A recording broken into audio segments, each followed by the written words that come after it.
E essa acho que é uma das palestras dentro do fórum que deve ser um pouco mais chata e um pouco mais técnica, né? Porque todas as demais palestras, são mais leves, certamente mais inteligentes. Tem algumas até que a gente dançou e cantou agora, a da MPB, que é maravilhosa, né? Então, essa palestra, ela é mais uma conversa sobre algumas inquietudes. E se ninguém gostar, eu paro, né? Não digo que eu fico feliz, não, mas a gente fica aliviado. Então, é o seguinte, organizações transgênero. O que é essa brincadeira? Eu e Carlos Pessoa, que é professor da Dom Cabral, e também professor da GV e conselheiro, a gente nos conselhos e nas conversas dos clientes, e não só clientes empresas, mas cliente governo, cidade, município, projetos que estão ligados com grupos como startups, como ONGs, né, instituições que têm, na realidade, o mesmo problema, né? E nós vamos ver que daqui a pouco as cidades, como a gente conhece, que estão mudando violentamente, nós estamos escutando demais sobre smart cities, as cidades vão ter que adotar outras posturas, porque a questão urbana é um caos absoluto. Então eu comecei a pensar sobre isso, e toda hora que eu vou dormir eu falo, puta, eu não aguento dormir, essas coisas estão me inquietando muito. Isso envolve política, ideologia, as questões de governo e principalmente do desgoverno que nós estamos vivendo, né? Isso tudo impacta. Então tá aí. Aí eu vou brincar aqui. Felizes são os camaleões, né? Que podem mudar de cor sem dor quando eles precisam, né? Quem dera que a gente pudesse fazer mudanças sem dor quando a gente precisasse. Alguns desafios. O primeiro desafio é o desafio da complexidade. Nós estamos vivendo uma taxa de complexidade altíssima, né? O que nós chamamos de evolução ou de revolução começou lá atrás muito fácil. Nós éramos caçadores-coletores, depois passamos para agricultores. As últimas teorias dizem que a gente devia ter ficado como caçadores-coletores, porque a dieta era mais rica, a gente era mais saudável porque se exercitava o tempo todo, estava menos sujeita a doença e tinha mais higiene do que depois que nós passamos para a sociedade agrícola, aonde a gente se acumulou e os riscos de convívio de uma organização aumentaram. Isso é nossa velha pré-história. Daí para frente, entramos com os produtores e com os mercadores, né? Aconteceu a primeira revolução mercantil, né? As grandes cidades-estado passaram, como os fenícios e outros, a fazer todo o transporte das mercadorias que eram produzidas, mas até então era uma dicotomia super simples, era um yes, no. Ou você era caçador-coletor, ou você era agricultor, ou você era produtor e alguém era mercador. Você não tinha complexidades maiores. É claro que isso é uma síntese, toda síntese é burra, né? Ela emburrece o raciocínio, mas era mais simples, né? A partir daí, começa a ter a indústria como a gente conhece na Revolução Industrial, o comércio mais sofisticado como a gente conhece. Aí entra um bicho novo chamado serviço, que era o primeiro bicho imaterial do mundo que a gente conhecia. Nós estávamos acostumados com materialidades. Aí entra o primeiro desafio. E aí vem as comunicações e as telecomunicações. Revolução Industrial. Aí essa revolução se sofistica mais ainda, continua lá, mas aí o que era comércio virou logística, a comunicação se desdobrou na internet, nas redes sociais, no Big Data, na inteligência artificial, no Watson e N outras coisas que estão rolando, o e-commerce, E ao mesmo tempo que acontece a revolução digital, possivelmente pela primeira vez, nós estamos tendo duas revoluções ubicadas num curtíssimo espaço de tempo. Né? Nós que já estávamos todos confusos, ficando loucos, eu acho que a tendência é a gente despirocar completamente. Porque tem muita coisa acontecendo ao mesmo tempo. Nanotech, biotech, robô, replicantes, cidades espertas, neofauna e neoflora. Tem N laboratórios do mundo desenhando animais e desenhando plantas, que não é só esse papinho do milho transgênero. Isso é simplérrimo o que está acontecendo. E não tem legislação, e não tem regulamentação, e não tem jurisprudência, e muito menos tem inteligência política para poder entender o que está acontecendo. Está acontecendo. E não adianta a gente discutir se é bom, se é ruim. Essa discussão no momento que isso está acontecendo, ela está indo sempre atrás do que está acontecendo. A gente sempre corre atrás do mundo. É um negócio incrível. E o que nós estamos vendo ali, os etcéteras para frente, são enlouquecedores. Nós não sabemos nada disso. E está andando e rolando, e rolando, e rolando. E nós ainda estamos discutindo a legislação trabalhista de 1940. Então é um negócio que a gente para e fala, meu Deus, como é que pode? Né? Está andando, vai aí, essa loucura. E aí ficou tudo complexo. Quer dizer, você não consegue mais falar, eu sou isso, eu sou aquilo. Né? A rede social, então, mudou uma coisa que era louca. Há 10 anos atrás, ou 15, talvez nem tanto, você tinha um cara que emitia conteúdo, falava com você que homo lava mais branco, e você acreditava no teste da janela do homo lava mais branco. A pessoa comum não produzia conteúdo. Com a rede social, qualquer pessoa produz conteúdo. Inclusive a mídia normal está comprando conteúdo de cada um de nós. Então, os papéis mudaram completamente. Não tem ninguém mais na comunicação que é menininha e menininho. Esquece. Como não está acontecendo em mais nada. E não vai acontecer. Vai enlouquecer mais. Porque a tendência, como diz um cara chamado Philip Stark, que todo mundo conhece, que o ser humano é um animal condenado a inventar.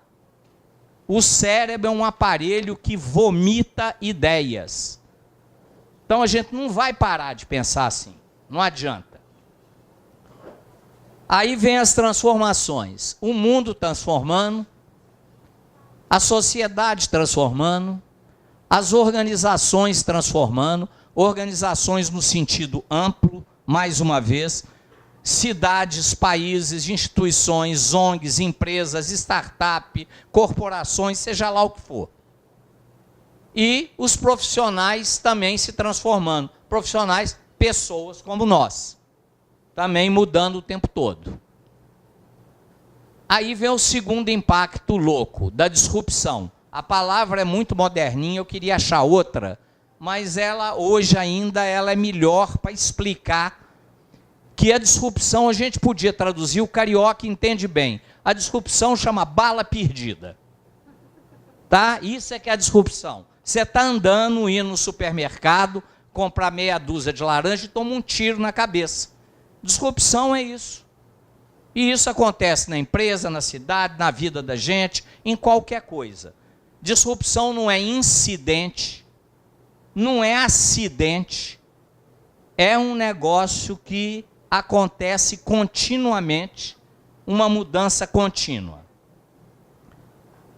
Aí, eu peguei uma experiência particular, eu vou muito para a África, e adoro ir para a África. Primeiro porque eu adoro ver bicho, fotografar. A África me dá uma humildade muito grande, né? Eu tenho quase que um satori quando eu vou para a África. Eu realmente chego lá, vejo a savana e começo a chorar.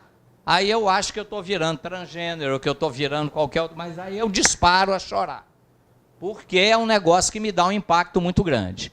E aí tem as bomas. O que são as bomas? São comunidades nativas africanas aonde aquele grupo se cerca com uma cerca de espinhos, coloca ali as suas casas, os seus currais de gado, e de noite, quando escurece, eles fecham essas cercas, que são de espinho de acácia, que nenhum animal entra, e ali eles protegem a família, os filhos, os gados e a ovelha.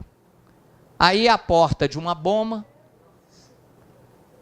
né, não entra nada. Elefante não entra, porque espinha, a tromba é sensível para burro. Então eles não entram.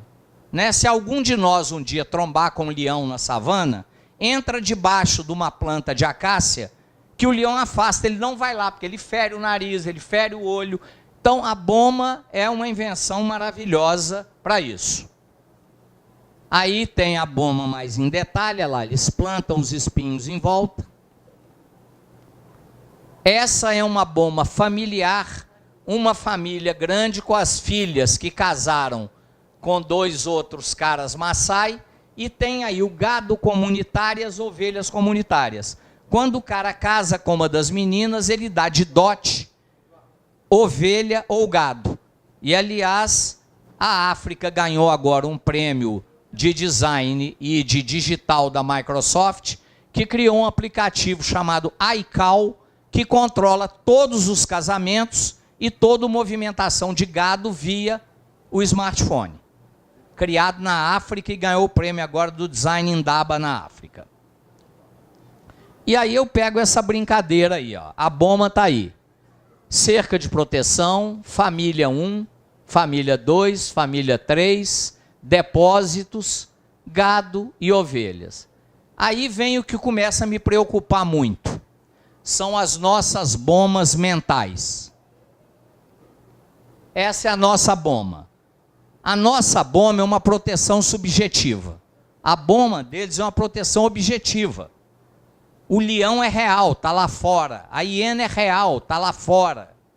O medo da escuridão, atávico, com todos os medos religiosos, animistas, a boma protege. Agora, a nossa boma, que nós estamos ali, aonde, por exemplo, ou é um cartel, ou é uma reserva de mercado, ou você busca na legislação um lobby para arrumar um político corrupto, para votar uma lei que te proteja, ou você arruma qualquer outra bobagem dessa, que é uma proteção subjetiva. Então você está ali, seu mercado está estável, você tem seus clientes, os concorrentes e parceiros são previsíveis, ninguém briga num mercado hoje moderno de brigar com o outro, porque a única coisa que você não ganha é concorrer, a não ser que você vá concorrer para comprar o concorrente, acabar com ele. Mas para você brigar com ele pelo primeiro ou segundo lugar, você só gasta dinheiro. E você não consegue nunca mudar de posição. Então aí já entra na coisa da empresa, né, por exemplo. E aí está todo mundo acomodado, porque ou criou um cartelzinho, ou criou um grupo, ou criou um sindicatinho, ou tem uma ação. Vocês viram essa semana os advogados dos réus da Lava Jato resolveram montar uma associação paralela para serem protegidos do Sérgio Moro.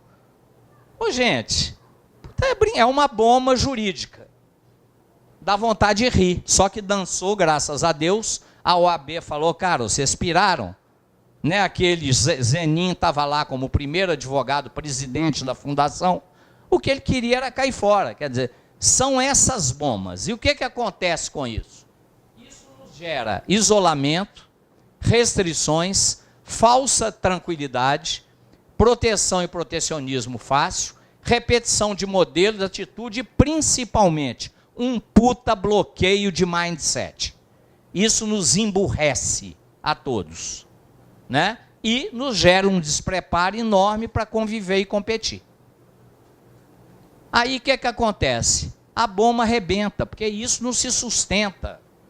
E por que ela arrebenta? Ou porque o mercado está instável, ou porque entra um entrante disruptivo, e quando esse cara entra, a sua relevância reduz, né? Você normalmente está desatento e com excesso de confiança. Isso é outra questão enorme.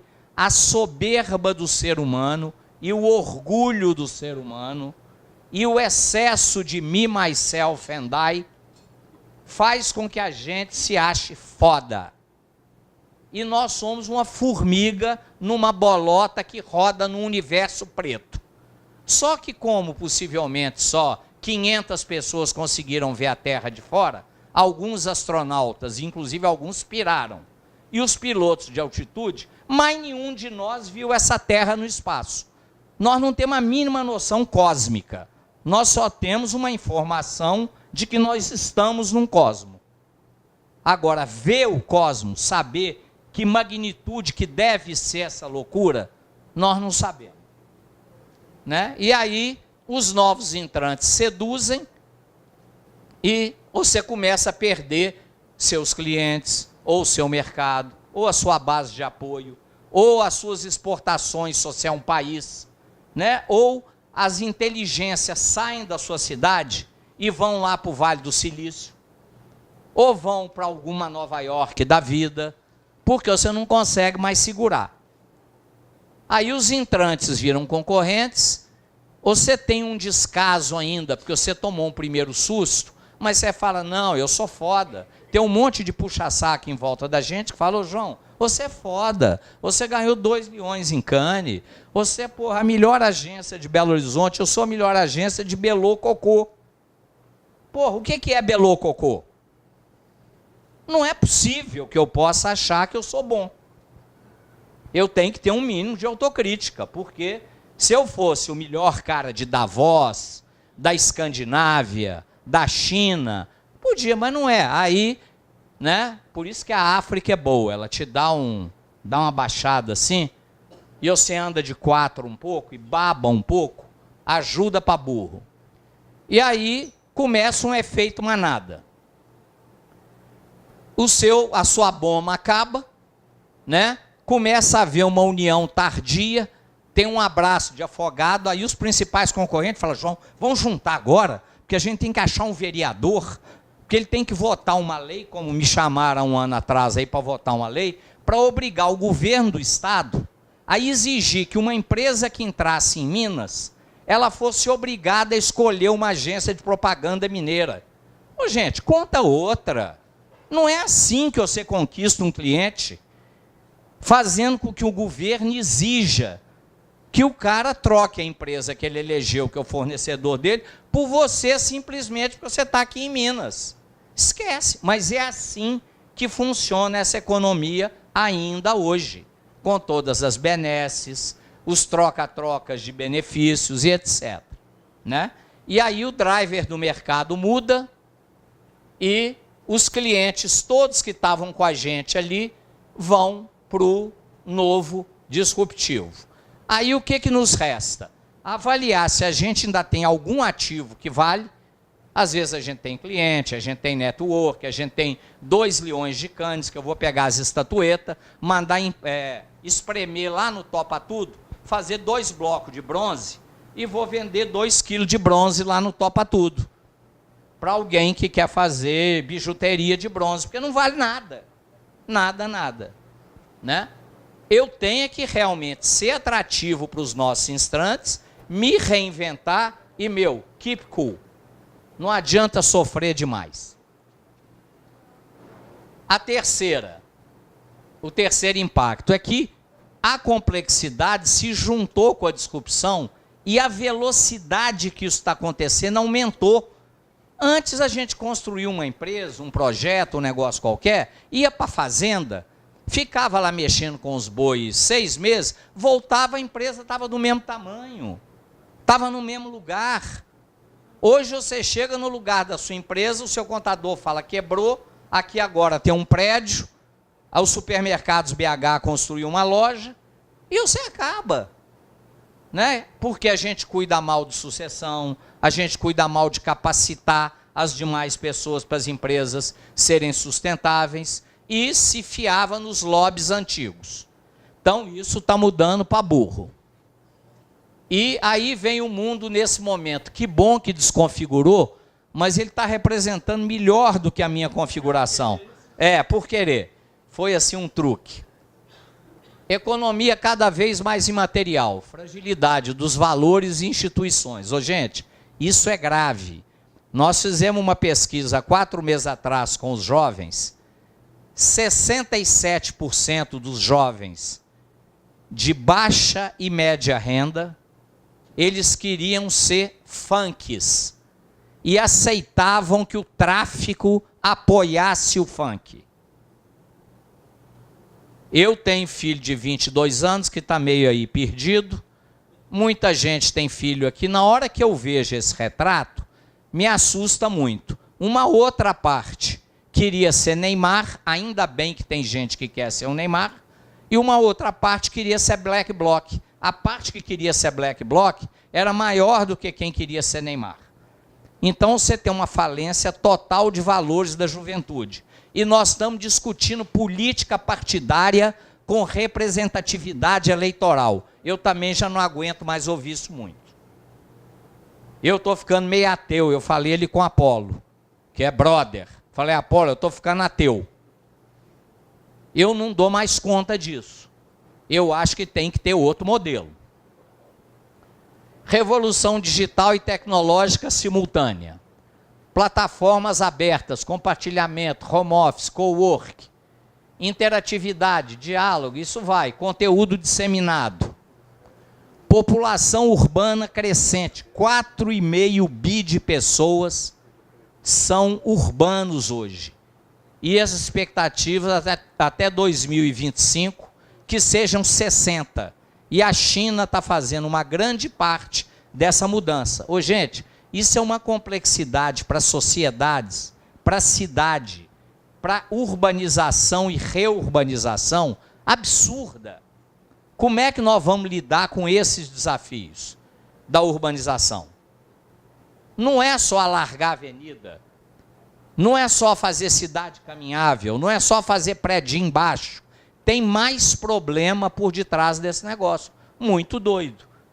Né? Graças a Deus eu não sou antropólogo, não sou sociólogo, não sou urbanista, porque senão eu estava no Santa Clara, tomando Gardenal, porque é difícil. Problemas e desastres ambientais, ecológicos e climáticos eminentes. Isso aí nós estamos vendo todo dia e vai aumentar. E toda hora um Trump louco da vida fala que não vai apoiar o projeto do clima. Então é muito louco. Diferenças e tensões socioeconômicas, culturais, ideológicas e religiosas graves. Quer dizer, o mundo continua com uma redistribuição de renda crítica, paupérrima, não generosa.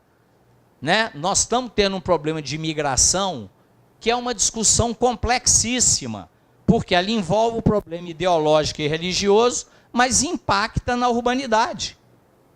Nós não sabemos resolver. Aí não adianta só a boa vontade, não adianta a Merkel ser aquela gracinha, porque não resolve. É muito mais complexo. Aí vem as mudanças disruptivas e ultra rápidas em todos os níveis, dificuldade de definir e fixar postura, modelos e gêneros, e mais uma vez, o conceito de gênero é características idênticas que diferenciam coisas, estilos, elementos e seres. Gênero, de forma nenhuma, está preso pura e simplesmente à sexualidade. Esquece, se fosse assim era simples. Quem não tivesse feliz cortava o pinto, quem não tivesse feliz fazia uma shot e o mundo estava resolvido. É muito mais complicado, é complicadésimo. Aí você começa a ter reações e atitudes imprevisíveis, ambíguas, alucinadas. Né? Aí vem um cara que está doido igual aquele, entra na igreja e mata 26 pessoas, porque ele não gostava da sogra, sei lá. Quer dizer, está ficando um nível de loucura, de falta de generosidade, de falta de apoio cidadão. Está um negócio enorme. É claro que tem esperança para burro. Eu acho que Deus ainda é brasileiro, embora eu tenha visto ele aí, querer ir lá na Receita Federal, trocar o passaporte dele, porque ele não quer mais o passaporte brasileiro, porque o problema está muito grande. Né? Mas ele ainda gosta muito daqui. Então, é uma coisa que está aí. E o mais maluco, gente, é que nós ainda continuamos presos no planeta Terra. Imagina, nós ainda não mudamos de planeta, não tivemos contato imediato e terceiro grau, ainda não existe nenhum problema extra complexo dessa bolinha aqui. O problema é provinciano, é um problema planetário provinciano. A Terra é uma província. Então nós ainda estamos enfiados dentro disso e achando que somos foda. Pronto. E outra coisa que é o mais legal, é o temor do futuro. Né? Como chegar no futuro antes que ele chegue no você. Isso aqui é uma pesquisa do MIT com 4.500 pessoas, usando Brain Scan, e depois eles pegaram todos os resultados de mapeamento cerebral, fizeram layers. O que é o raciocínio? O raciocínio é simples. Ele te pede para pensar como é que você enxerga o mundo nos próximos 20 anos, como é que você enxerga o mundo nos próximos 50 e como é que você enxerga nos próximos 100. Nos próximos 20 anos, a maioria de nós consegue imaginar. Nós sabemos que vai ter carro autônomo, nós sabemos que vai ter caminhão autônomo, nós sabemos que vão ter mais 200 ou 300 bombas, Deus me livre, explodindo em alguns lugares, que a questão social não vai estar equacionada, que nós não vamos ter políticos honestos como a gente queria para eleger, uma porrada de coisa nós sabemos. A gente sabe um pouco o que vai acontecer com a empresa da gente, a gente consegue projetar isso um pouco. Ah, eu vou expandir, eu vou para outro país. Ah, eu vou mudar para Portugal, porque é uma maravilha. Vai ter bomba em Portugal daqui a alguns anos, mas é uma maravilha ainda, como era a Espanha. Ah, eu vou para a África, eu pessoalmente. Isso eu consigo pensar. E vocês veem uma coisa engraçada, aquela mancha amarela na parte inferior do cérebro, são as sinapses funcionando. É a área onde a gente imagina. Então, quando você pensa 20 anos para adiante, você consegue imaginar. Na hora que você joga para 50, olha lá como é que começam a sumir as sinapses. Você não começa a imaginar. Por quê? Porque você é obrigado a pensar na sua morte. E nós não somos preparados para pensar na morte. A civilização ocidental é imortal, pela natureza ideológica e intelectual. É o Homo Deus, do segundo livro do Homo Sapiens. Nós não conseguimos pensar nisso. Então a gente começa a ter bloqueio. Aí fala assim, minha empresa, larga para lá, minha filha que toque, se ela está lá na empresa. Eu contratei um CEO agora, o CEO é que toque. Você não quer pensar. Na hora que você vai pensar para frente, só dá bloqueio, ninguém consegue pensar. Então, essa dificuldade, ela é real.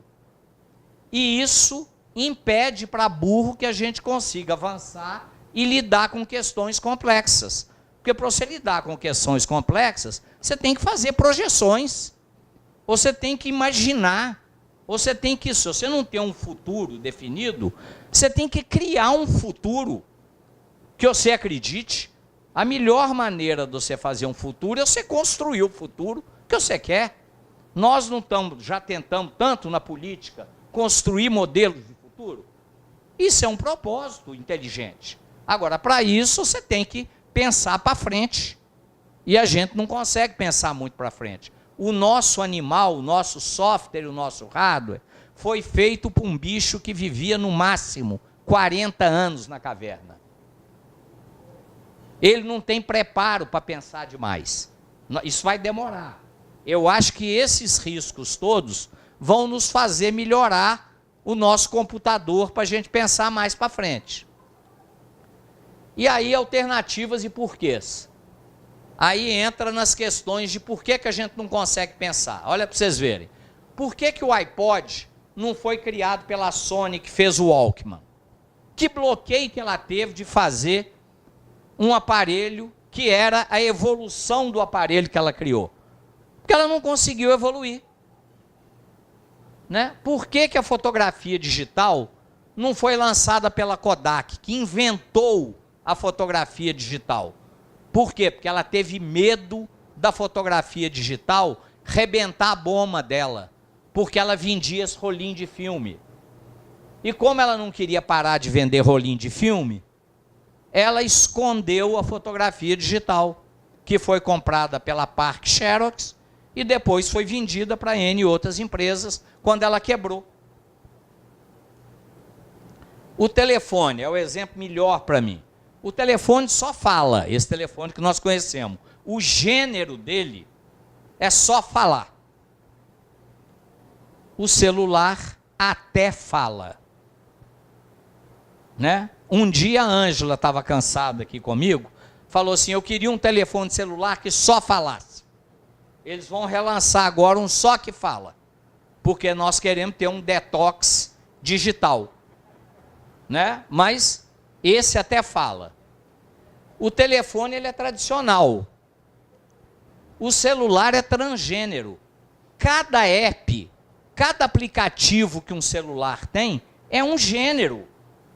É uma possibilidade dele prestar um serviço diferente. O outro só tinha um aplicativo de fala. Esse tem 2,5 milhões nos últimos dados do Gartner de aplicativos e todo dia estão sendo lançados. E além disso ele paga, ele vende, ele troca as vacas lá na África para o cara casar com as meninas.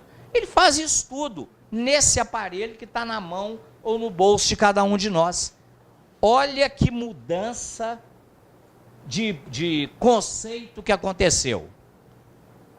E aí tem as outras alternativas normais. Empresas multinacionais que estavam aí em N lugares tentando reduzir o risco financeiro vendendo em outras moedas, reduzir o risco político trabalhando em outros países, reduzir o risco de um mercado trabalhando em outros mercados. Depois vieram as transnacionais, que vão para qualquer lado aonde a economia mude. E mais ainda, com os fundos de investimento, você muda para onde você quiser. Se aquele país te dá algum tipo de insegurança, você sai dali rapidamente, né? Ou, em alguns casos, é expulso dali rapidamente. Né? E aí entram, só os mais adaptados vão sobreviver. E, na minha opinião, modesta e burra, são as organizações transgênero. Né? O que é que elas são lá? São empresas, instituições, grupos, corporações, coletivos, que conseguem se transformar, pivotar, transmutar rapidamente para sobreviver às mudanças disruptivas e contínuas do mundo imprevisível, conturbado, maluco. Agora, ele é maravilhosamente desafiante. Né? Essa esperança no mundo, acho que a gente não pode perder nunca, porque o mundo é pleno de possibilidades. E, se nós estamos falando de mundo desse planetinha, imagina o universo, como que é pleno de possibilidades. Né? Uma organização transgênero, ela tem que se desorganizar primeiro. Ela tem que aceitar, se autodesmontar, é a velha destruição criativa que a gente fala empresarialmente, para se reorganizar depois de uma outra forma, camaleônica. Né? E não adianta mais a gente tentar se equilibrar querendo se apoiar em formato padronizado. Isso é ingênuo. Nós temos que fluir como o rio, bicho. Dobrar para não quebrar. É uma atitude muito mais zen do que uma atitude rigidamente ideológica. Organizações transgêneros. Primeiro, elas vão conquistar mercado. Em seguida, elas vão atrair os melhores talentos nas empresas. Depois, vão pegar os nossos clientes, seja lá o que for, a gente está chamando de clientes, tá? Não é só cliente empresarial. Pode ser o mercado internacional, pode ser grupos de interesse que nós estamos interessados em criar um mundo melhor. Pode ser lá o que for. Né? Nós temos que nos juntar a isso. Nós temos que nos tornar todos mais transgêneros do que somos. Perder o grilo disso. Seja lá o que for, se transformar. Isso aqui eu vou passar rapidíssimo. Organização tradicional muda só o software. Transgênero muda o software e o hardware. A organização, aí não vai passar. Ela é conservadora, a outra é inovadora, evolução, revolução, hierarquia, autonomia, salas fechadas, coworks, monoproduto, multiproduto, a pegada reativa, analógica, projeto lento, desapegada, proativa, digital, protótipo rápido, intuitiva. E vai aí. Uma é avessa, arrisca, a outra assume, uma está ligada ao poder, a outra quer o prazer, uma tem uma missão rígida, a outra tem uma jornada, let it be, vamos andar e vamos consertando durante. Né? Uma tem bússola, bonitinha, a outra mira no rumo. Tem instinto, toca de ouvido, né?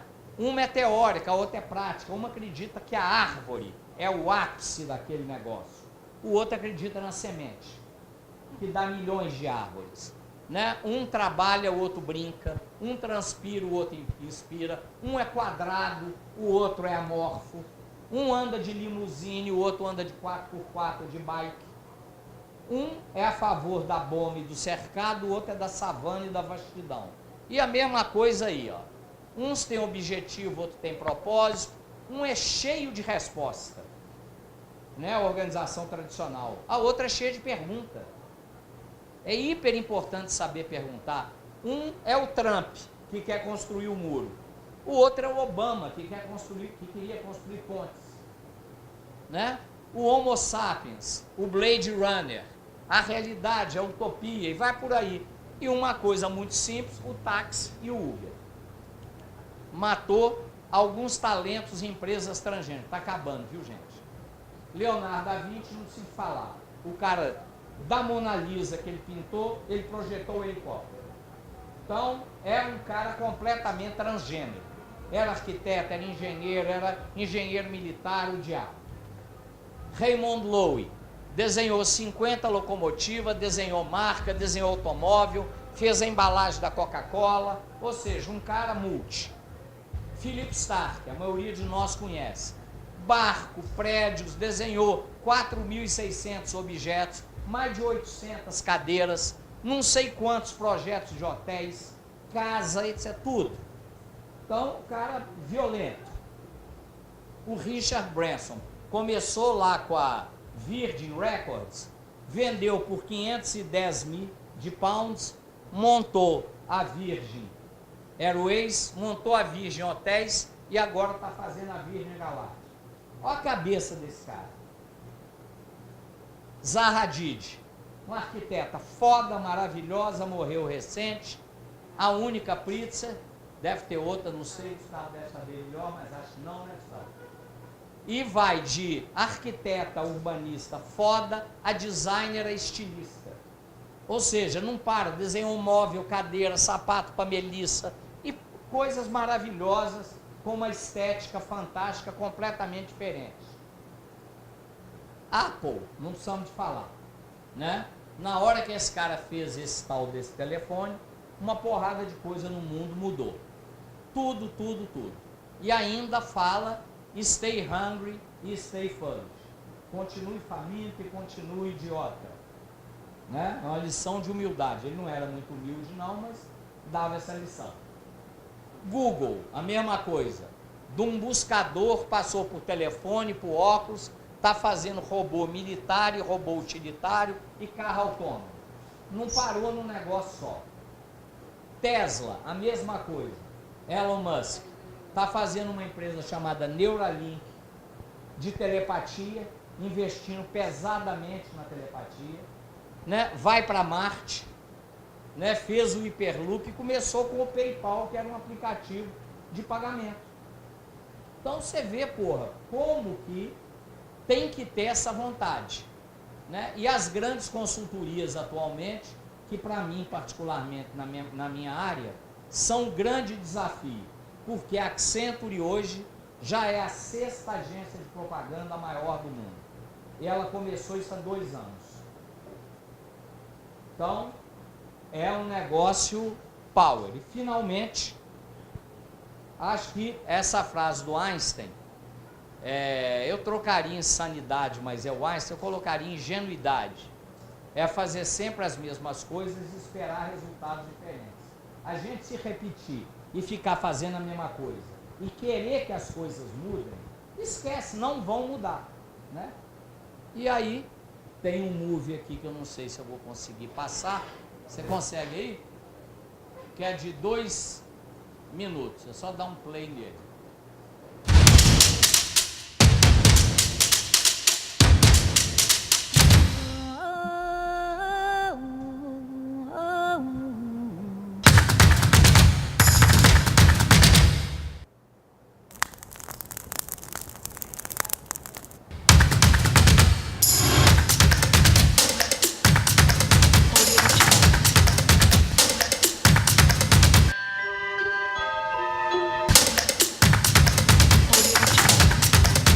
Look, Ma, no hands. No hands anywhere. No hands, no feet. No hands.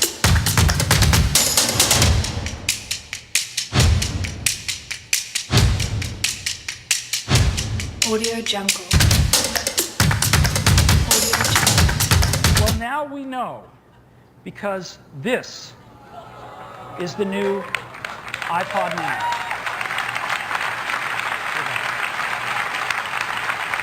Nessa época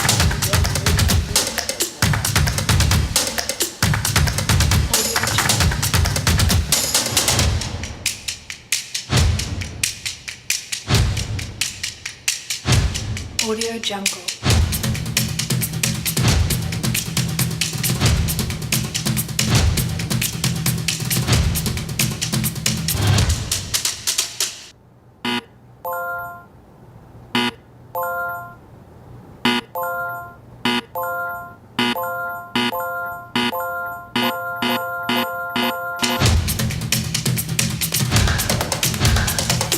Audio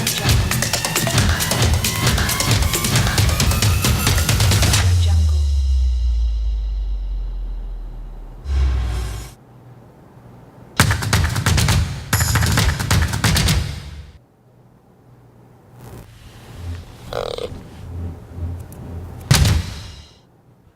Bom, pessoal, boa tarde. Obrigado pela presença. Queria agradecer o pessoal também do Fórum da Manhã pelo convite. Adorei a apresentação sobre as organizações transgênero. Acho que eu vou poder exemplificar, porque eu acho que eu venho trabalhando com organizações transgênero. Não conhecia esse termo, mas gostei muito e espero poder trazer alguns exemplos práticos, então. Contando muito rápido a minha trajetória, né? Eu sou formado pela Poli, em engenharia mecatrônica, trabalhei em grandes multinacionais, Unilever, Johnson & Johnson. Depois eu fui consultor da Coca-Cola, da Natura, para marketing, estratégia de inovação. Depois eu virei publicitário, trabalhei numa agência de Nova York chamada Strawberry Frog, na Vila Madalena, São Paulo, no escritório de São Paulo. E aí, há 4 anos eu fundei uma organização chamada Dervish.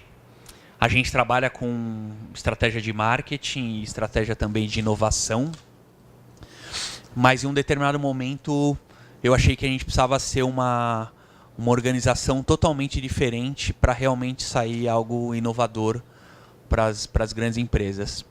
A gente atende grandes multinacionais, né? Ambev, Diageo, Coty, Kimberly-Clark, Bradesco, Natura. A gente atende as maiores empresas do mercado. E aí a gente tem um modelo transgênero. Então acho que isso vai ser muito legal de eu poder trazer um pouco dessa experiência, né? Então nós somos hoje 18 sócios. Não tem sede, não tem escritório, não tem funcionário, não tem chefe, não tem cargos, não tem o nível, né, a estrutura hierárquica tradicional. A gente é muito horizontal, a gente é colaborativo. E como vocês viram, a gente atende as maiores empresas do mercado, né? Então, em menos de um ano, a gente se tornou uma das maiores consultorias no segmento. E a gente trabalha dentro desse modelo que a gente chama de autogestão, um modelo colaborativo. Então, todo mundo que é sócio tem direitos e poderes iguais. Todo mundo tenta trazer projeto. E quem traz o projeto monta o time dentre os 18 sócios, né, de acordo com as diferentes habilidades de acordo com as experiências profissionais de cada um. Tudo é 100% transparente, a gente chama de transparência radical. Então todo mundo sabe quanto todo mundo ganha, fica registrado, né? A gente até aplica uma prática chamada Money Pile, de distribuição de dinheiro, onde a gente coloca o dinheiro em cima da mesa e cada um pega quanto acha que tem que pegar, de acordo com o equilíbrio sistêmico. Obviamente a mesa só fecha quando todo mundo sentir que chegou num equilíbrio, né, entre as pessoas, entre o que foi feito. Acontece muito feedback, acaba sendo um ritual também de reconhecimento do trabalho das pessoas, ele acaba sendo muito meritocrático, né? A gente chega a distribuir R$300 mil entre os sócios dentro desse modelo, né? Foi a maior remuneração que a gente distribuiu. Não tem um CNPJ central, são 18 CNPJs, né? Então não existe nenhuma estrutura de centralização de poder. Então, se o CNPJ estivesse no meu nome ou a marca estivesse registrada no meu nome, os outros sócios não iam querer, de alguma maneira, vestir a camisa como sócio, porque estariam contribuindo para o equity que seria da minha marca, né? Então, é uma marca que nunca foi registrada, a Dervish, e ela nunca será registrada para que ela seja de todos, ela seja uma empresa compartilhada. Obviamente tem prós e contras, né? Um dos contras é que, por exemplo, o grupo ABC do Nizam Guanais quis comprar, se interessou, né? Chegou a gente fazer 2, 3 reuniões, mas não tem o que comprar, né? Não tem ativo nenhum, né? Né? A gente não tem nenhum contrato entre os sócios, é tudo na base da confiança. Obviamente tem que ter muita maturidade entre os profissionais, são todos aí com 15, 20 anos de mercado. E é isso, né? A gente quer viver nesse novo mundo, então a gente quer trabalhar de casa, a gente quer poder trabalhar de qualquer lugar do mundo, a gente quer não ter chefe, né? Poder realmente fazer do nosso jeito, né? E aí... Claro. Normalmente quem traz o projeto usa o seu CNPJ, mas não é regra, pode usar de qualquer um que tiver no projeto. E aí as pessoas faturam para esse CNPJ. É tudo uma microempresa, dá uma bitributaçãozinha, mas ainda assim é melhor do que uma alíquota maior de empresa grande.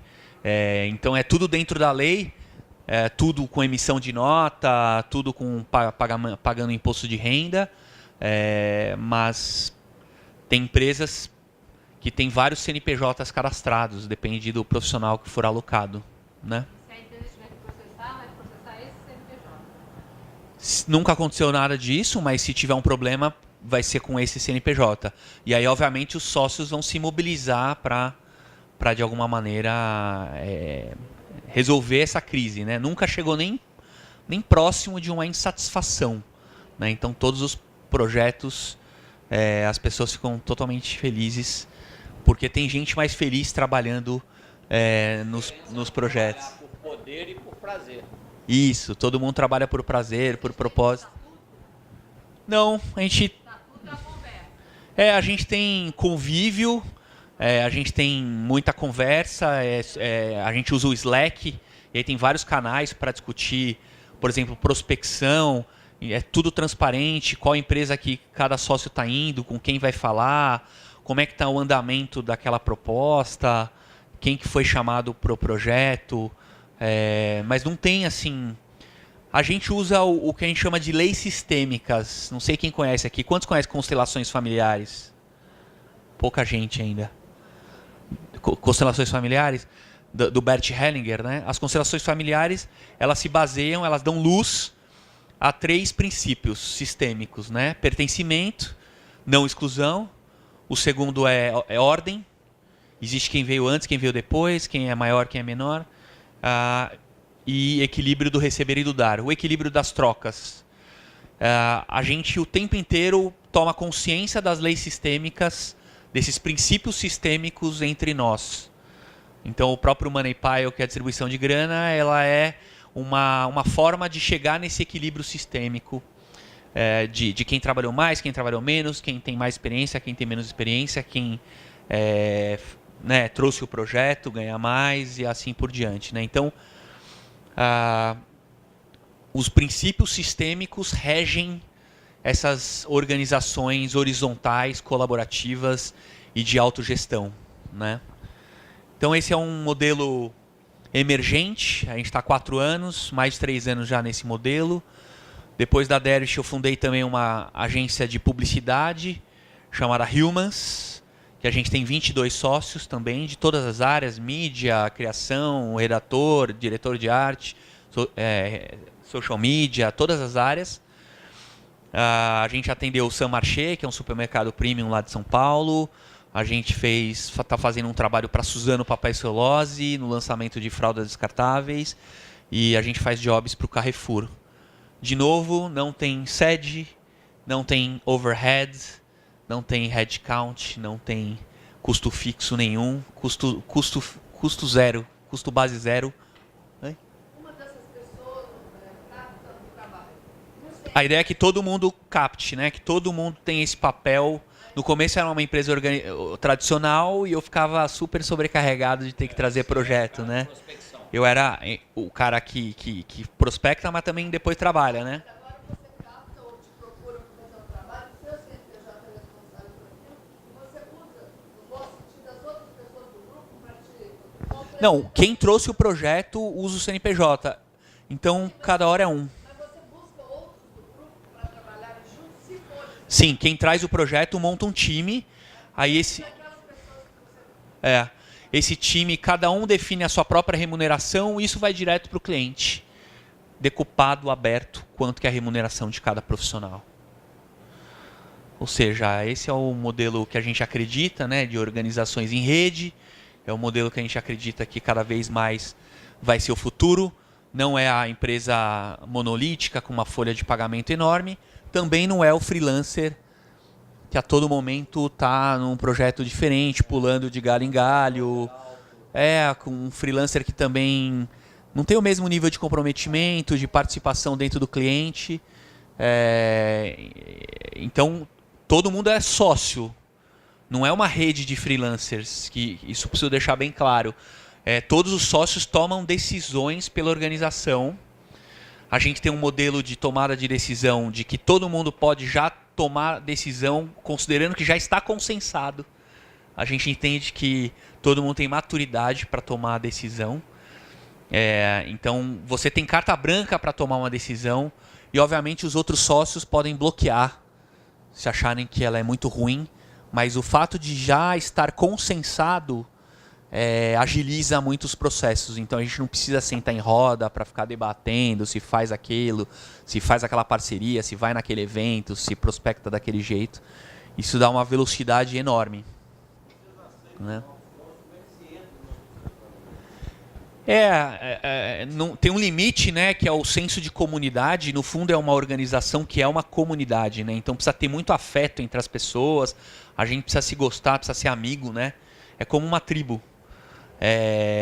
Então, para entrar, depois que forma meio que uma massa crítica, depois para entrar, precisa trazer projeto. Então, se você... Ou tem um skill, ou tem um skill que o cara é muito bom naquilo, na antropologia, naquele modelo, e a gente traz. Ou então trazer projeto, porque o mais difícil é sempre prospectar, né? São organizações... Ninguém tem prolabore, ninguém tem salário. Todo mundo está lá para se tiver projeto.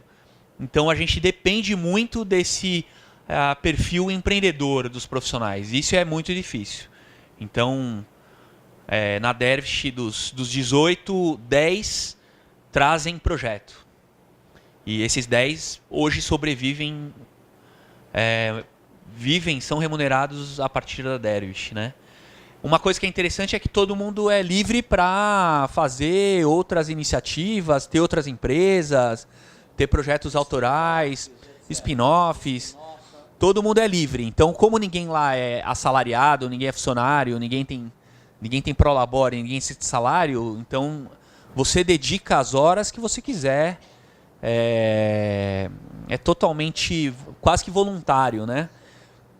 E de tempos em tempos a gente faz uma renovação de votos, que nem casamento. Porque a vida vai te levando, às vezes, para outros projetos, outras iniciativas. E aí a gente faz uma renovação de votos para saber se realmente a pessoa continua conectada com o propósito do coletivo, né? Então, a Derivsh tem 4 anos, a Humans tem um pouco menos de 1 ano. Eu participo de uma rede que aí não fui eu que comecei, chama Olus. Aí o nosso objetivo tem muito mais a ver com ampliação de consciência, cultura organizacional, tem a ver com transformação, autodesenvolvimento dos funcionários, da equipe. Então tem Derivsh, Humans e Olus, formam como se fosse uma tríade para a gente oferecer para as organizações essa inovação e esse propósito, desde para RH, marketing, comunicação, de ponta a ponta nesse processo, né? O Olus ainda é menor, é uma iniciativa, somos 5 sócios, mas a gente vai estar, por exemplo, no Colabora América, com 3 dias de vivências completas, só sobre produtos e serviços que as empresas possam se interessar, desde diversidade, como resolver as questões de gênero, masculino e feminino dentro das organizações. E hoje eu trabalho eu trabalho em todas essas empresas, mas eu também sou mentor. Então eu dou mentoria para organizações que queiram trabalhar mais horizontal, despertarem esse espírito colaborativo, né? Ou seja, todo esse conhecimento também das leis sistêmicas, dos princípios sistêmicos para as organizações. Sou mentor também de empreendedores individuais que fazem trabalhos com propósito, sejam mais autorais. Então, um pouco disso que eu trabalho hoje, assim, essas diversas frentes. O que eu queria dizer só é que cada vez mais o que eu estou vendo é uma fusão, é um merge desse modelo com as organizações tradicionais. Então, você tem as transgênero e as organizacionais. Então, a Danone, por exemplo, quando quer montar um hub de inovação, eles sabem que não adianta montar só com equipe interna, que não olha para fora, não tem a mesma experiência em conectar os pontos e usar outras ferramentas, teoria U, design thinking. Então eles estão chamando pessoas da Derivsh, até outros hubs de inovação, com equipe interna multidisciplinar, e aí monta um hub só para buscar inovação de uma maneira diferente, né? Então tem uma pegada meio de startup, meio de incubadora, meio de aceleradora, né? Então, Coca-Cola, várias empresas, a Natura, várias empresas estão indo nessa direção, que é esse híbrido da empresa tradicional, que essas grandes, obviamente, não vão deixar de existir, mas com essa agilidade dessas equipes enxutas, do Lean, desse estilo mais startup de viver, né? Então é isso, é um pouco isso que eu trago. Se alguém tiver mais alguma pergunta, senão eu vou passar. Dos monges sufis, dos derviches. Porque em todos os projetos a gente trabalha muito a questão da espiritualidade também. Está implícita. Obviamente a gente quer realmente transformar o mundo um lugar melhor. Eu tenho essa causa da gente trabalhar, né, de um jeito mais feliz, né, com mais autonomia, com a gente mais empoderados. Então é um pouco esse o propósito. Deixa eu te falar, ponto negativo que você achou, assim, que a gente tem uma coisa que é utópica, né, na nossa cabeça, que a gente vai nessa mudança. O que você acha que tem a parte que ele falou de doma, a gente acaba criando, né? E eu não sei se você já tem filhos, mas quando você estrutura uma família, você depende daquilo, né? Que hoje você está no individual, né? Só que você vai evoluindo, né? Eu não tenho filho, mas assim... Eu tenho 2 filhas. Então, ótimo. Então, nessa estrutura, Pago pensão de R$10 mil por mês. Divorciado. Né? O que você acha, né, que dá mais insegurança? Isso te incomoda por ter votos de tempo em tempo, entendeu? Qual a dificuldade que você vê nisso? O que você imaginava Sim. E a sua geração consegue lidar bem, que é uma Sim. geração que, né, que não, Sim. né, a proposta não é segurança, é muita atividade, né, uma coisa bem diferente. Sim. Embora eu pareça bem jovem, eu não sou millennial. Eu tenho 40 anos, né? Tô no segundo casamento, 2 filhas, né? Não parece. Obrigado. Então eu preciso de estabilidade. Minha filha está no colégio Bandeirantes, né? Sabe? Ou seja, R$ 3.500 só de mensalidade. Então eu também preciso de estabilidade, né? O que eu... São Paulo é punk. É. Claro. Moro em Pinheiros, né? Tem que pagar a pensão das minhas filhas que estão morando em Moema. Então, eu tenho um custo de vida de uns R$ 20.000 por mês, pelo menos, né? O que eu fiz foi fazer uma transição suave. Então, eu tô há 10 anos nesse processo de transição. E hoje eu nunca estive tão feliz na minha vida. Assim, financeiramente não é estável, mas também não é tão ruim. Dá pra ir levando, mesmo com a crise. Agora, o que eu diria eu acho que o movimento que eu fiz é de buscar uma coerência, buscar o walk the talk. Então, o que eu fazia para as marcas, o que eu falava daqueles propósitos lindos, da gente viver empoderado, mais feliz, eu busquei isso na minha vida e realmente eu não me contentei com uma coisa intermediária. Eu fui 100% no que eu acredito, né? É óbvio que não sou perfeito, obviamente tem conflitos, nem tudo é bom como eu estou falando aqui, né? Tem também desafios aí dessa liderança compartilhada, às vezes é mais caótico, às vezes é mais instável, às vezes falta o comprometimento, a rede, às vezes ela não está tão engajada, né? Eu mesmo montei várias redes, não conseguia às vezes ter dedicação para todas elas. Ou seja, tem vários desafios, vários conflitos. Eu venho me trabalhando, principalmente o meu auto-engano, o que ainda não está consciente de que eu posso melhorar os meus comportamentos dentro das redes. Mas trabalhar em rede tem essa característica, você precisa ir se desenvolvendo. Se você não se torna uma pessoa melhor a cada dia, a coisa não acontece dentro da rede também. Então é bem interessante, né? Então, para mim, hoje, esse é um dos principais aprendizados. Trabalhar em rede e realmente buscar o que me faz feliz é um trabalho eterno de mergulhar na sombra e autorresponsabilidade gigantesco para a gente ser uma pessoa melhor a cada dia. Esse é o principal. Tá bom? Quem quiser me procurar para mentorias, então é Max Nolan Shen. Tem o meu site, www.maxnolanshen.com.br. Não tenho. Tem no prospecto o meu nome, é o meu site, ou o meu Instagram, @maxnolanshen. Eu posto bastante conteúdo lá também. Max, M-A-X, depois é Nolan, N-O-L-A-N, depois é Shen, S-H-E-N, maxnolanshen.com.br. Obrigado, gente.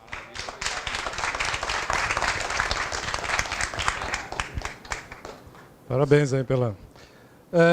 bom, vou agradecer primeiro o João, que eu acho que sua apresentação vai mostrar aqui o caminho que a gente fez em todos os lados, tanto como ficando e como indo. Nós somos uma empresa de tecnologia de Belo Horizonte e o nosso foco hoje é pagamentos digitais para descontos em folha de pagamento. Começamos há 20 anos, um modelo tradicional, com organograma, com uma estrutura normal. E desses últimos 4 anos, a gente começou a pensar na internacionalização da empresa e fomos fazer uma primeira experiência no México. E começa assim, algumas características bastante interessantes de outros países, né? A gente tinha aqui a nossa estrutura já defendida, naquela forma que você colocou muito bem, já está tudo certinho, aqui não, a concorrência está junto com a gente, e a gente passa, proda, e a gente vai para lá para ser o contrário, né? Jogar a brincadeira para o outro lado. E, bom, aí começam as experiências que a gente teve. México, principalmente, na época que a gente começou lá, uma forte atividade da máfia, né? Foi um processo bastante difícil.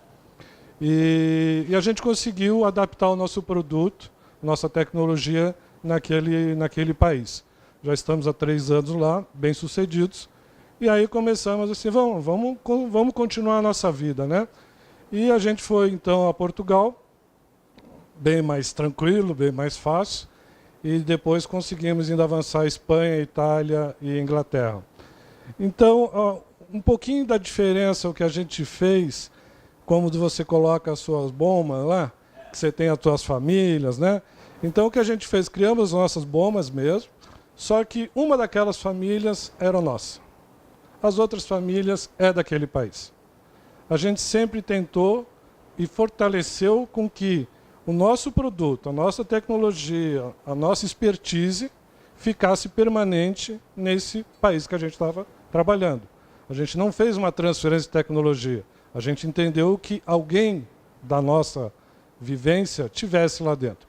Então, hoje, nós expatriamos em todos os países que a gente opera com funcionários que são da Zetra. Então, no México nós temos 2, em Portugal nós temos 3, na Inglaterra nós temos mais 2, na Espanha e na Itália temos 1. E, bom, disso tudo foi muito interessante até a gente, então, resolver ir para a Índia, né? Aí foi quando o João falou da África. Aí a Índia, para nós também, voltamos para o chão. Foi Nova Delhi, Mumbai. É uma coisa assim fantástica, assustadora e emocionante, né? A gente não tem essa facilidade como eles têm dessa abertura de trabalho. A gente está atrelado sempre a um sistema financeiro do país. Então a gente depende de uma estrutura organizacional, depende de um modelo adequado para essa forma. Mas você chega na Índia, é assim, 3% da população tem conta em banco, né? Milhões de pessoas moram em carros. Agora, essa semana, a filha do Trump foi fazer uma entrevista lá e o governo retirou 6.000 pessoas da rua para não mostrar isso. Porque eles acham que aquele filme lá, Quem Quer Ser um Milionário, expôs a Índia de uma forma mais carente, de mais pobreza. Mas não é isso. É muito diferente. É uma oportunidade que a gente teve muito legal. Mas também mantemos o nosso modelo. Criamos a nossa bomba, criamos a nossa estrutura lá dentro. E com tudo isso, aí, dentro dessa palestra que o João falou, começou a acontecer o ao contrário. A gente começou a desorganizar a nossa empresa aqui. Porque lá fora a gente é uma startup, a gente está mais tranquilo, mais rápido, mais fácil. E aqui já tem uma estrutura. E a gente começa a trazer pensamentos totalmente diferentes para cá. E o povo daqui da nossa empresa fica assim, como assim? Né? Não pode ser assim. Né? Então, isso começa a desorganizar. Mas a desorganização sadia, boa, faz as pessoas pensarem, repensarem, notarem que não é mais aquela atividade que importa. O que importa é a solução que ela pode trazer para aquele problema. Isso é o que está valendo hoje. É isso que eles estão fazendo. Colaboração. Hoje, o que está sendo de mudanças para nós no Brasil é justamente isso. É deixar esses guetos, esses quadradinhos, e passar por um ambiente, como você fez o desenho, né? É assim fantástico. A sua apresentação encaixou muito na nossa vivência, o que a gente teve por esses 20 anos no Brasil, por esses 6 anos que estamos no exterior, né? E voltando agora, isso que está impactando e fecha exatamente isso aí que você colocou. Então, assim, de uma maneira bastante rápida, bastante focada aí nas nossas atividades. E se eu puder colaborar com mais alguém aí, de trazer alguma informação, estou à disposição de vocês. Bom?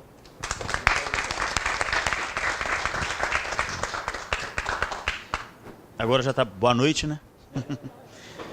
Bom, a gente está vindo em representação do Sebrae, né?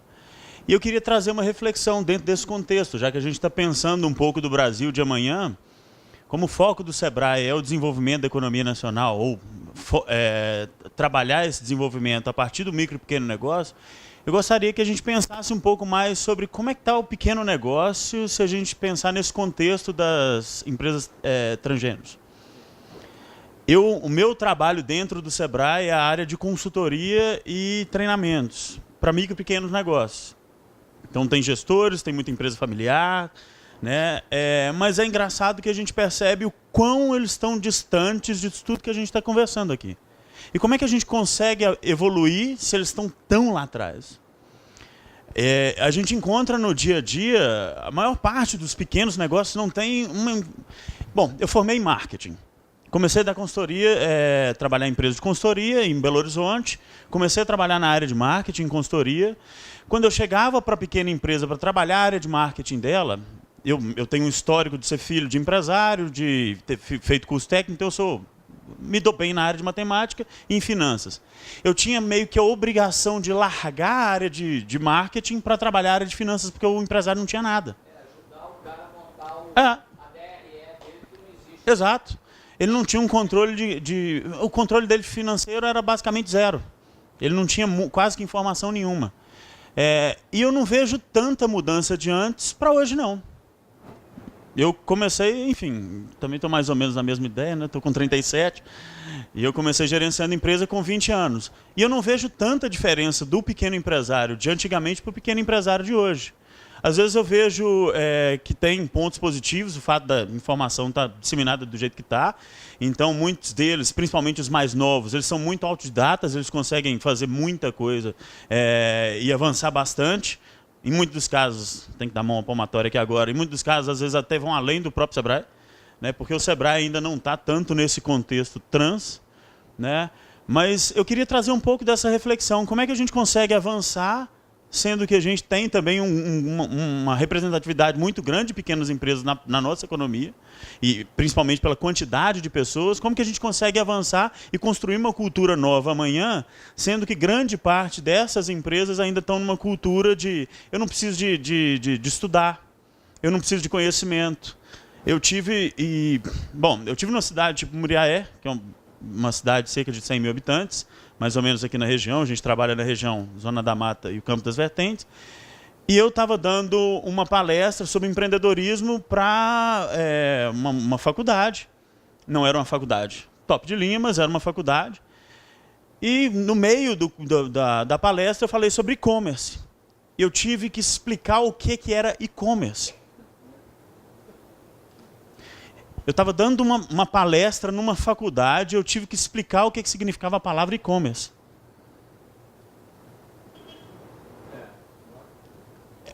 É uma coisa... Esses caras, essas empresas, né, Uhum. teriam muito mais facilidade de dar o salto para isso que precisam, Sim. porque elas não têm amarras de nenhum modelo anterior. Quer dizer, teoricamente, elas poderiam ser mais criativas, Uhum. né, mais improvisadoras, né, Uhum. e dar o salto para um transgênero qualquer, mas não, possivelmente elas vão passar por todas as dificuldades. Puta, isso é um negócio que dá vontade de chorar, passar por todas as dificuldades e pagar as multicartas, e quebrar, e ter problema de inchar de gente, para depois, isso é um negócio, mas isso é um negócio Exato. que esquece, mano. Uhum. Eu acho que esse raciocínio do negócio que ele está falando, sério, é que esse modelo precisa que a gente mexa no coraçãozinho da gente aqui, ó. Não é só um negócio de tecnologia, é um negócio de propósito. Se você não mudar o propósito, não mudar o mindset, não adianta só você pegar o livro e estudar. Uhum. Né? É um problema de mudar a cabeça. Né? Exatamente. Eu tinha vontade danada de ser, por um período, assim, o presidente da Copasa, que é a nossa companhia de águas, e jogar LSD na caixa d'água da Copasa, entendeu? Uma vontade enorme de chegar lá, jogar 100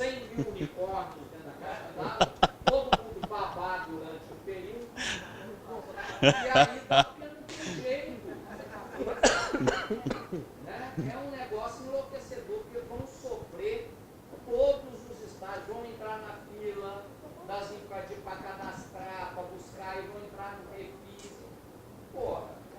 Mas essa mudança tem que começar pelo próprio Sebrae. Sim, perfeito.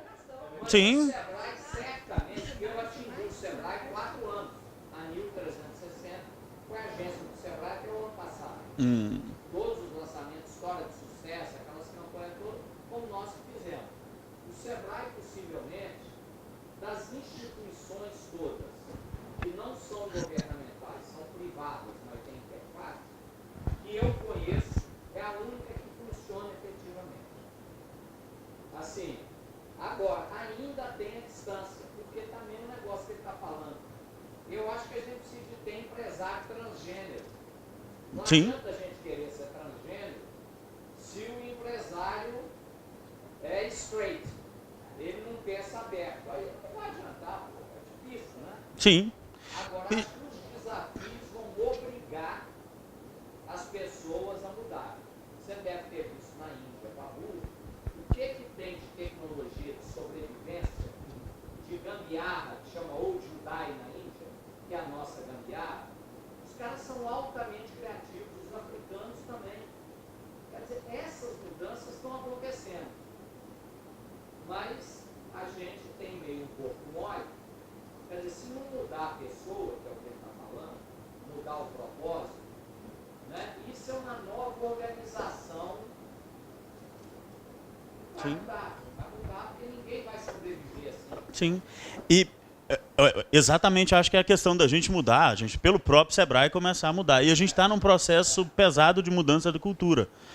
O Sebrae Minas, a gente estava com um projeto, encerrou uma parte dele agora em 2017, e o projeto vai continuar. Um projeto de mudança de cultura mesmo, um projetinho pequenininho de 5 anos. Porque é importante a gente pensar nisso mesmo. Leve para mim. Aí a gente vai botar o leve. Você sabe o que ele acha que é um leve? É pôr uma porrada de mesa colorida e cadeira e puff, colocar uma mesa de bilhar, se o negócio lá jogar sinuca. O escorregador? Deixar o pessoal sentar no chão. Quer dizer, já ajuda, tudo bem. Cara, isso não é um leve. Já ajuda. Né? Isso a gente tem todo dia também. Ó, isso não é um leve. Você acha que é? Começam pelo hardware, começam pelo prédio. Né? Nós começamos um trabalho lá no início do grupo do Itaú. A primeira coisa que o Itaú queria fazer era comprar um prédio para fazer o culto. E olha que ele está falando aí de uma empresa que não precisa de ter sede, que não precisa de ter local, que não precisa, o cara quer começar do prédio. Aí custa $1 bilhão o prédio.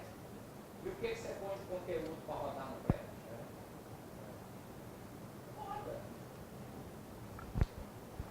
Finalizando para passar a bola,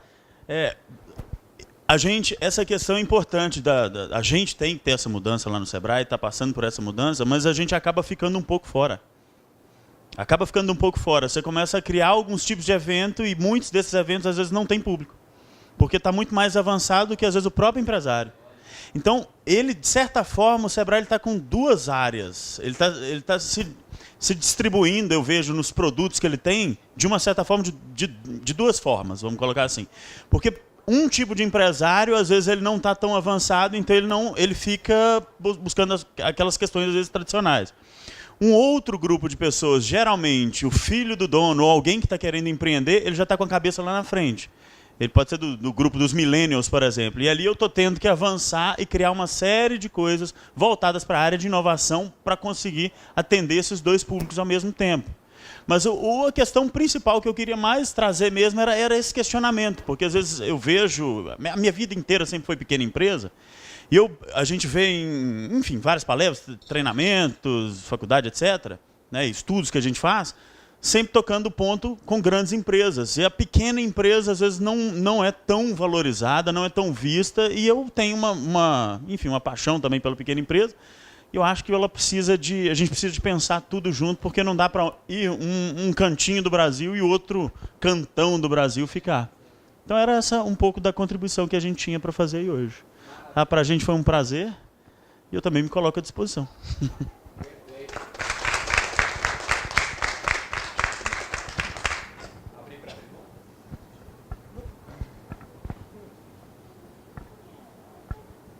Vocês já pensaram no Sebrae? Tem alguma coisa pensada? Como consertar esse lado das empresas? Vocês têm alguma ideia de fazer? O primeiro ponto que a gente está seguindo é pelo próprio Sebrae. Mudança de cultura nossa. Está tendo um processo lá, e que já começou há 2 anos, de mudança de cultura nossa. Na verdade, não é aprender, mudança do mindset mesmo, nosso, para alterar a nossa competência, para pensar coisas novas, para pensar diferente com esse público novo. Então, a primeira mudança está mais na nossa forma de pensar do que...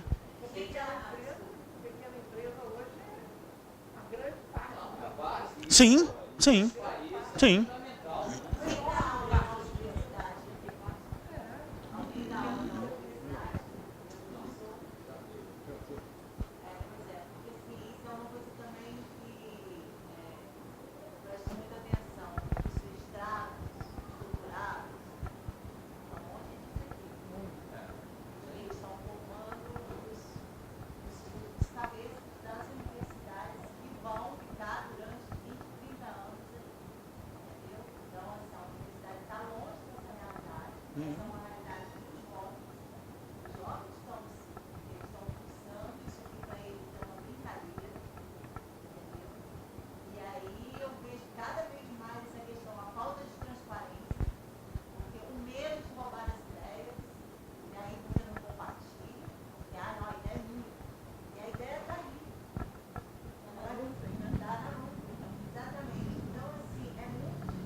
Eu também sou, né?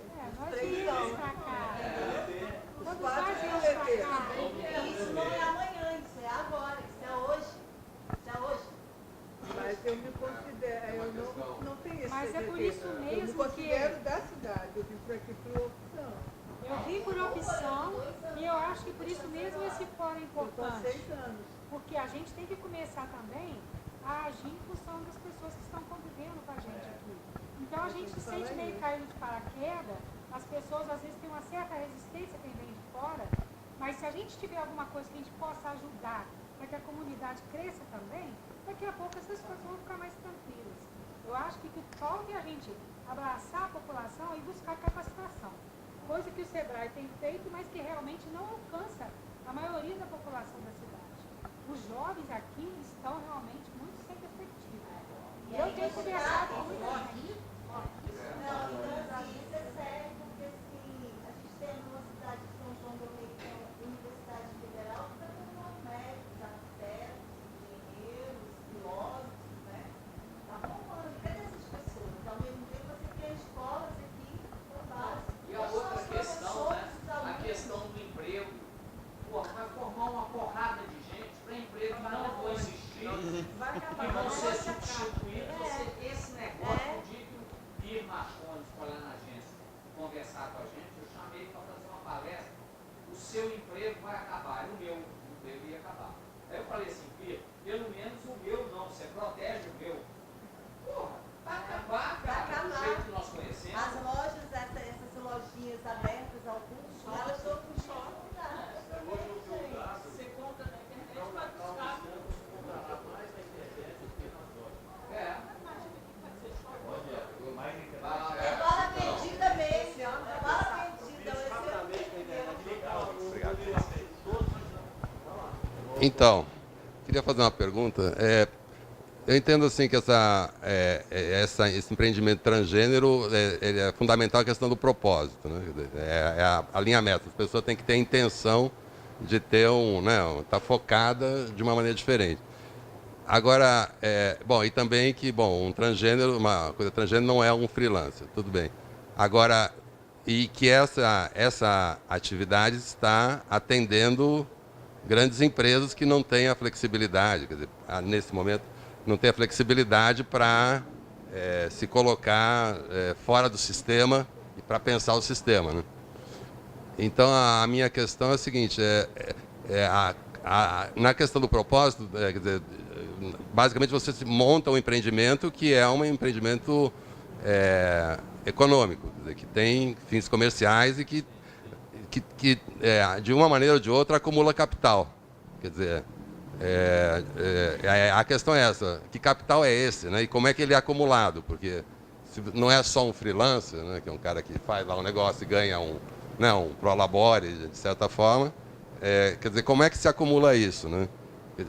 Quer dizer, não só isso, mas como a transgênero acumula e como isso é transposto para a multinacional, para os grandes empreendimentos, porque, de certa forma, o empreendimento tradicional está se apropriando de uma coisa que é inovadora, que é a nova era, e para manter uma acumulação e, de certa forma, uma história que é antiga, né? Quer dizer, essa empresa não transmuta por causa disso, porque ela contrata uma transgênero. Então, como é que se lida com essa contradição interna mesmo, né? Porque se você não realmente focar em capitalizar e não só distribuir, como é que isso anda, né? Então, esse é meu problema.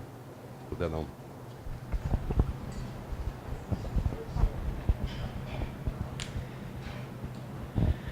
Essa é uma pergunta bem filosófica, na verdade, né?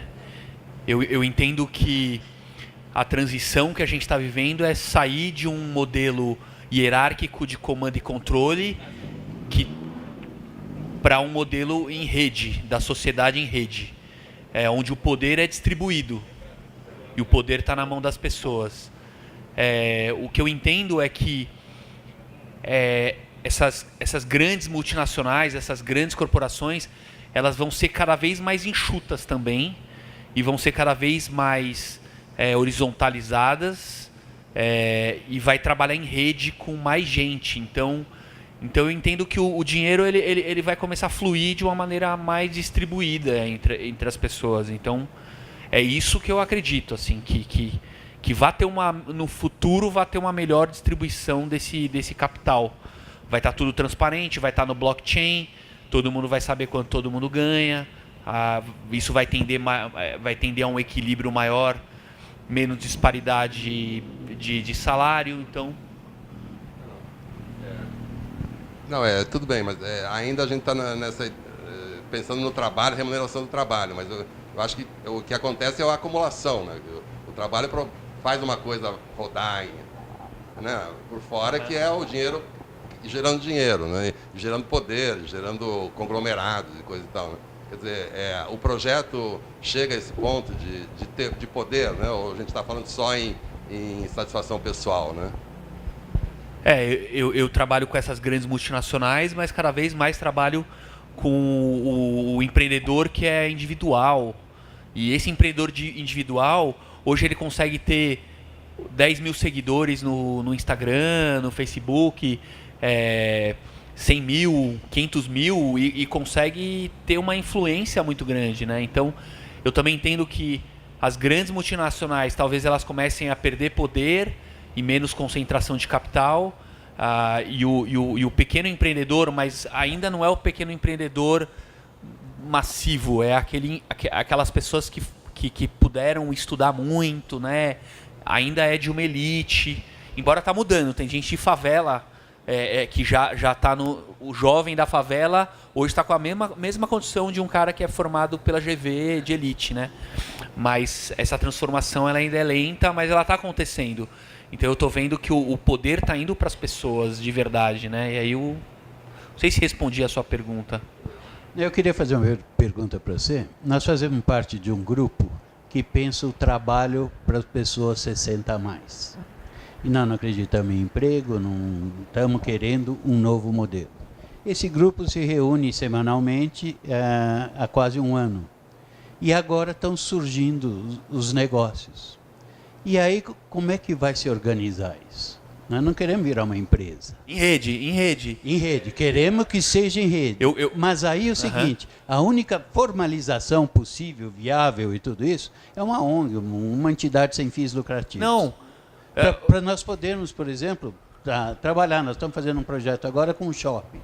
Tá. E aí, como é que nós vamos receber essa grana? Então, eu criei também uma iniciativa chamada Maturity Now. Não sei o quanto vocês conhecem. Eu fui o iniciador. Hoje é um maior grupo no Facebook para trocar informações relativas à longevidade, 50 a mais. Você esteve no Lab, né? Eu estive no Lab 60 a mais, eu dei uma palestra lá. E o Maturity Now, somos 6 sócios, sendo que 4 são da própria maturidade e é em rede, cada um é um CNPJ. Então eu acredito nesse modelo onde cada pessoa é uma microempresa. E aí a gente se articula. Eu até queria entender isso do Sebrae. O Sebrae... Primeiro eu queria só responder a sua pergunta. Então, esse modelo em rede, ou cooperativa, ou colaborativa, ou montar uma associação, eu acredito nesses modelos. Esses modelos qual? De rede? De rede, cada um com seu CNPJ. Ou cooperativa ou associação. Cooperativa é inviável, nós tentamos. Ou associação, como se fosse um clube. Mas uma associação é uma entidade sem fins lucrativos. Aí você entra no modelo de ter presidente, financeiro. Não, por isso que o melhor é rede. O modelo é esse. Por isso que o melhor é rede. O melhor é rede. Pode ser uma SPE. É que a verdade é que pouco importa. A verdade é que pouco importa a configuração jurídica, importa mais a filosofia de trabalho interna, entende? Mas não é verdade, porque na formulação jurídica te dá alguns limites. Por exemplo, o presidente, o diretor, o financeiro... Mas vocês podem pôr esses nomes? Não podem ganhar. Então, ou obrigam você a fazer as coisas fora da lei, ou você não consegue fazer. Por isso que eu dou mentoria para organizações que querem trabalhar em rede. Então, e aí a gente vai encontrando o modelo mais adequado. Eu estou trabalhando até com... Eu já te passo. Eu estou até ajudando uma asset, ou seja, gente trabalhando com fundos de investimento que estão querendo trabalhar no modelo em rede. Então, todo mundo está indo para esse modelo. Tem um negócio que você está falando aí que é super interessante e que é a base desse raciocínio todo que nós todos estamos conversando aqui, né? Os problemas acontecem antes das soluções, não adianta. Não existem soluções para depois você procurar um problema. Então, usando o conceito de startups ou de trabalho em rede ou trabalho colaborativo, na realidade você vai ter que fazer protótipos rápidos dessa sua ideia. Errou, erra rápido e passa para outro, porque não vão ter respostas. Por exemplo, não tem uma jurisprudência hoje para discutir o Uber. Não tem uma jurisprudência para discutir propriedade digital. Facebook, Google, etc., estão sendo questionados no mundo inteiro. Não tem advocacia, os melhores escritórios do mundo, não tem solução para dar. Então, tem muita coisa aqui que nós vamos compartilhar, são angústias mesmo. Eu acho que tem uma quantidade de empresas que estão nascendo e a palavra pivotar é essa. Nós vamos ter que ir pivotando, e mudando, e buscando alternativa. Não tem coisas muito claras nesse modelo. Porque tem um disparate entre as legislações, igual você estava falando. Quer dizer, se você for montar um modelo aonde você trabalha e tem o resultado, etc., você tem que pagar menos imposto, por exemplo, né? E tem que burlar o fisco. Porra, ninguém vai montar uma empresa e falar que ela é bem-sucedida porque ela dá cano nos impostos. Mas uma quantidade enorme de empresas no Brasil hoje só sobrevive dando cano nos impostos. Aí o governo vem depois e faz um refis, seja lá do que for. Aí perdoa metade da dívida e tal, aí você respira e sai para outra. Aí a gente, nós todos, né, fazer mais algumas bobagens, e aí vem o refis 2. O negócio é que o mundo vai andando e não tem um negócio que me impressionou muito. O Japão é o único país do mundo que tem um Ministério do Futuro. Não sei se todo mundo sabe disso. Olha que negócio do cacete. Ao mesmo tempo que tem os ministros pensando no presente, você tem um conjunto de ministros pensando assim, porra, quando a Dervish crescer mais um pouco e se organizar, como é que ela vai resolver tais problemas, porque o money pile dela vai virar um money pile que atrai um fundo de investimento. E como é que ele usa esse dinheiro para poder não só distribuir o seu resultado, mas fundear novas iniciativas. Não tem nada para poder pensar, não tem ninguém pensando nisso. Então, esses problemas, né, eu sento com alguns clientes, os caras me contam os problemas. João, como é que resolve? Não sei. Nós vamos sentar junto, vamos ficar pensando, e vamos fazer. Porque se a gente parar para ter uma solução by the book, nós não vamos fazer nada. Então, acho que você tem que fazer o grupo. Não, está funcionando. Manda bala. Ou eu tenho um CNPJ ou eu não vou fazer o negócio. Mas vão acontecer. Eu acho que uma coisa importante é a gente pensar isso. Isso tudo que nós estamos fazendo na vida são processos. Não tem nada acabado. Né? Eu acho que esse negócio tem um lado que é bom, que por não ter nada acabado, você fala, pô, tá tudo aberto. Do outro lado tem essa angústia. Eu estou lá tentando reduzir o tamanho da minha equipe, que eu sei que as pessoas mais inteligentes não estão dentro da minha empresa, estão do lado de fora. Mas como é que eu ponho elas para dentro? Se eu colocar como freela, que a gente usa muito em agência, ou vaza informação estratégica do cliente, ou o cara não tem compromisso, e o cliente fala, não, eu não quero freela, porque ele acha também que freela é um profissional de segunda categoria, e não é. Né? Essas coisas eu acho que tem que ter muita conversa mesmo. Falta conversa nesse momento. Existe um estado de angústia geral. Está todo mundo, o cara que acha que tem respostas é porque não fez as perguntas. Ontem eu li um negócio bacana. Se você acha que você é o cara mais inteligente da mesa, é porque você sentou na mesa errada, né?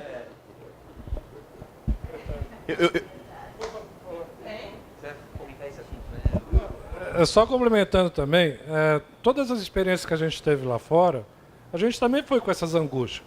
Começa, tenta, faz, não deu errado, faz de novo. Como que a gente chegou na Índia falando em empréstimos a longo prazo que a gente faz no Brasil hoje? Nós não somos uma financeira, somos um sistema. O que a gente vai fazer lá? Né? Então, o que a gente fez? Microcrédito, a gente repensou, a gente se adaptou. Vai dar certo? Não sei, vamos tentar. Se não der, a gente vai buscar outros caminhos. Então, acho que essa parte de tentar e não ficar todo momento pensando de como hoje a gente faz, é a grande saída, assim, minha opinião.